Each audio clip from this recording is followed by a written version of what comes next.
Mbote na bino, jambo eno, betwabu, mbote na beno. Boye malamu na émission na biso tososola. Tososola, ezali moko ya ba émission to programme ya Mayangani na Politique TV. Tososola, ezali présenté par Wabino Patrick Chimama tata ya Mayangani, mwana ya mama Christine Kalama. Lelo tozokende na kososolisa bato nyonso ndenge nini ya koyeba moninga na yo ya solo. Tika totala yango na lisitwali. Ezalaki na ngonga moko baninga mibale bazalaki kotambola na kati ya zamba moko ya monene. Bango mibale bayebaki malamu ki eloko ya mabe ekoki kokomela bango na ngonga nyonso. Mpamba te bazalaki na zamba oyo banyama nyonso ya mabe bazali.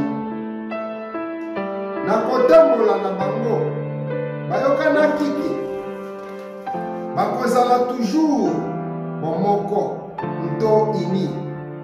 Soki danger ekomeli bango na kati ya zamba oyo bango bazalaki kotambola na kati. Na kati ya kotambola na bango bamonaki na mosika ours moko monene azali koya na nzela oyo bango bazalaki kokende. Moko ya baninga oyo mibale ntango amonaki ours na mosika, ye amataki mbangu likolo ya nzete pe atikaki moninga na ye mosusu na se. Kasi moninga mosusu oyo atikalaki, ye ayebaki te ndenge nini bamataka na nzete. Alors ye asalelaki bwanya mpe mayele na ye mpe alalaki na se lokola moto ya kokufa mpe akangaki pema na ye neti moto ya kokufa. Tango ours ekomaki bisika moninga oyo mosusu alalaki na se neti ebembe nto neti ya kokufa, ours enungutaki ye na matoi mpe na zolo na ye mpe yango ekendaki. Mpamba te ours nyonso eliaka te eloko oyo ezali ya komikufela nto eloko oyo ekufi yango moko, ezala moto to nyama. Na nsima ya kokende ya ours, moninga oyo amataki likolo ya nzete ye akitaki na se mpe atunaki moninga na ye oyo alalaki na se neti ebembe boye: moninga na ngai, yebisa ngai nini ours eyebisi yo na matoi? Moninga oyo alalaki na se ayebisi ye boye nto azongiseli ye boye: ours wana epesi ngai toli nandimela baninga ya lokuta te neti yo.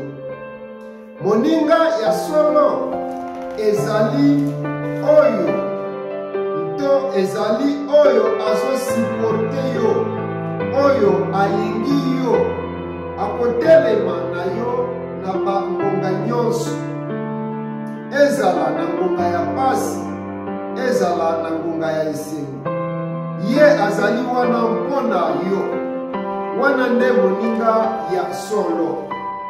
Esengeli na biso bato tokima baninga ya lokuta oyo bazovanda na biso kaka na ngonga na biso ya esengo, kasi na ngonga na biso ya pasi to ya mawa bango bakimaka biso to yo. Ezali pasi mpona kozwa moninga ya solo, moninga oyo azokomprendre yo nto azokomprendre mokili oyo yo ozali kovivre. Moto nyonso oyo azokomprendre nyonso si basituation na yo mpe azotelema na yo, ezala na basituation ya malamu to ya mabe na bomoi na yo, wana nde moninga na yo ya solo. Baninga ya solo bavandaka libela, ezala nsima ya maloba, ezala nsima ya distance mpe nsima ya bata. na banzi ete ososoli lolenge ya koyeba moninga ya solo mpe tomonani mbala ya sima. Merci beaucoup mpe goodbye.